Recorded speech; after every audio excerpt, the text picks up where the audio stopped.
Assalamualaikum warahmatullahi wabarakatuh. Perkenalkan, nama saya Rizka Romatunisa dengan NIM 1912101160 dari kelas PAI 6E. Video ini saya buat yaitu untuk memenuhi tugas pada mata kuliah Micro Teaching dengan dosen pengampu Dr. Andes Saifuddin Zuhri MPD. Nah, video pembelajaran ini yaitu membahas tentang materi pada mata pelajaran Pendidikan Agama Islam dan Budi Pekerti kelas 11 untuk jenjang SMA. Materi yang saya akan ambil yaitu bab yang dengan judul bab Sampaikan Dariku Walau Satu Ayat. Pada bab ini yaitu membahas tentang pengertian dakwah, pengertian tabligh, dan juga pengertian khutbah.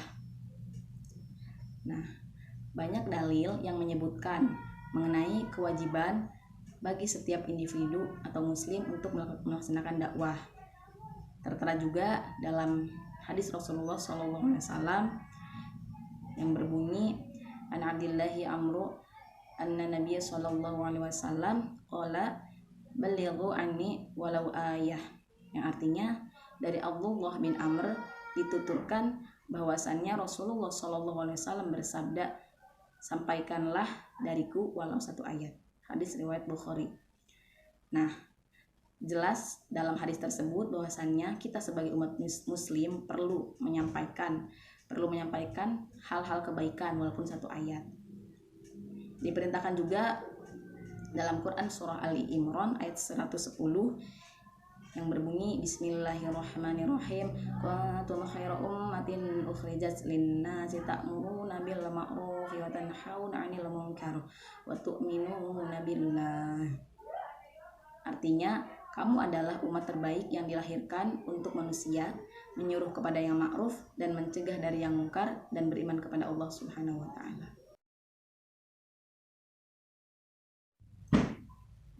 Nah, pada bab ini yaitu membahas tentang pengertian khutbah, tabligh, dan juga dakwah. Makna khutbah, tabligh, dan dakwah hampir sama, yaitu menyampaikan pesan kepada orang lain. Yang pertama yaitu secara etimologi, khutbah berasal dari kata khotoba yakhtubu khutbatan, yang bermakna memberi nasihat dalam kegiatan ibadah seperti sholat, wukuf, nikah. Sedangkan menurut istilah, khutbah berarti kegiatan ceramah kepada sejumlah orang Islam dengan syarat dan rukun tertentu yang berkaitan langsung dan dengan keabsahan dan kesunahan ibadah. Selanjutnya yang kedua itu pengertian tabligh.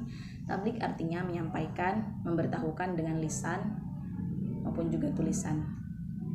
Yang ketiga yaitu dakwah, yang berarti mengajak, mengambil, menyeru pada sesuatu hal. Selanjutnya, pentingnya khutbah, tabligh, dan dakwah. Yang pertama, pentingnya khutbah. Sebagaimana yang telah dijelaskan sebelumnya, bahwasannya khutbah termasuk ke dalam ibadah.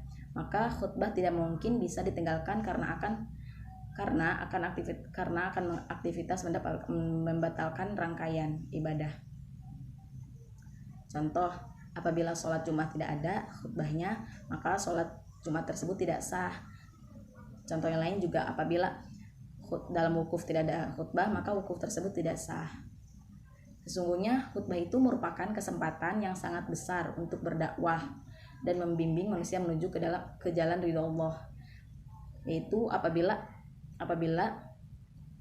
khutbah tersebut dijalankan atau disampaikan dengan sebaik-baiknya, cara menyampaikan materi dakwahnya juga dengan baik dan dapat dipahami atau dengan sesuai dengan yang masyarakat sedang rasakan dalam kehidupan. Selanjutnya yang kedua itu pentingnya bersikap tabligh. Nah, salah satu sifat bagi Rasul adalah memiliki sifat tabligh, yaitu menyampaikan wahyu dari Allah Subhanahu wa taala kepada umatnya. Sifat tabligh sangatlah penting untuk diterapkan karena semasa Rasulullah hidup pun seluruh waktunya itu dihabiskan untuk menyampaikan wahyu kepada umatnya. Banyak dari kita juga yang beranggapan bahwasannya tugas tabligh itu hanyalah untuk tugas seorang alim ulama. Nah, sebenarnya hal tersebut itu sangat tidak benar, bahwasannya karena setiap orang yang mengetahui kemungkaran yang terjadi di hadapannya, maka ia wajib mencegahnya atau menghentikannya, baik dengan tangannya, lisannya, atau dengan hatinya. Selanjutnya yaitu pentingnya dakwah. Salah satu kewajiban umat Islam adalah berdakwah. Setiap dakwah hendaknya bertujuan untuk mewujudkan kebahagiaan dan kesejahteraan hidup di dunia dan di akhirat dan mendapatkan keridhaan Allah Subhanahu wa taala. Nabi Muhammad SAW telah mencontohkan dakwah kepada umatnya dengan berbagai cara, dan yaitu bisa melalui dengan tulisan, lisan, dan juga dengan perbuatan. Rasulullah juga memulai dakwahnya itu dimulai dengan kepada istrinya, keluarga, dan teman-teman dekatnya. Selanjutnya yaitu ada ketentuan khutbah, tabligh, dan dakwah. Yang pertama, ketentuan khutbah. Dalam ketentuan khutbah yaitu terdapat syarat khotib. Yang pertama, syarat khotib itu harus Islam, baligh, berakal sehat, dan juga mengetahui ilmu agama. Yang kedua, ada juga syarat dua khutbah.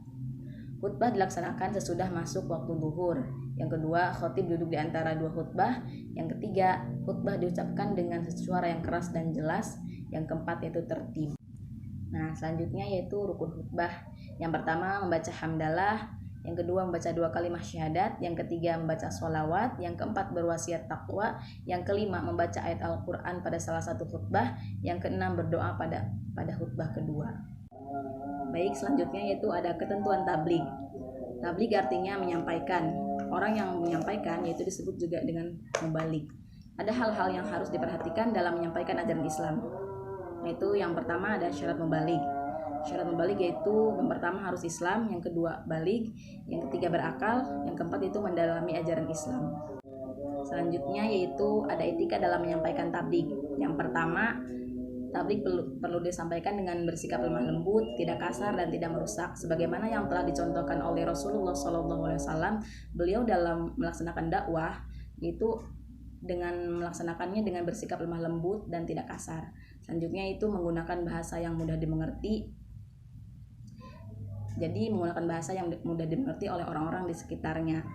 Yang ketiga yaitu mengutamakan musyawarah. Yang keempat yaitu materi dakwah yang disampaikan harus mempunyai dasar hukum yang kuat dan jelas sumbernya. Yang kelima yaitu menyampaikan dengan ikhlas dan sabar. Yang keenam yaitu tidak ada unsur menghasut. Baik, selanjutnya yaitu ada ketentuan dakwah. Dakwah artinya mengajak. Orang yang melaksanakan dakwah yaitu disebut dengan dai. Nah, ada juga syarat-syarat dai. Yang pertama ada harus Islam, yang kedua baligh, yang ketiga berakal, yang keempat mendalami ajaran Islam. Nah, dalam berdakwah juga ada etikanya. Yang pertama, dakwah dilaksanakan dengan hikmat, yang bagaimana telah disebutkan dalam Quran surat An-Nahl ayat 125. Yang kedua, dakwah dilaksanakan dengan mau'izatul hasanah atau dengan nasihat yang baik. Yang ketiga, dakwah dilaksanakan dengan memberi contoh yang baik. Dan yang keempat, dakwah dilakukan dengan mujadalah. Mungkin itu saja materi yang bisa saya sampaikan. Kurangnya mohon maaf. Wassalamualaikum warahmatullahi wabarakatuh.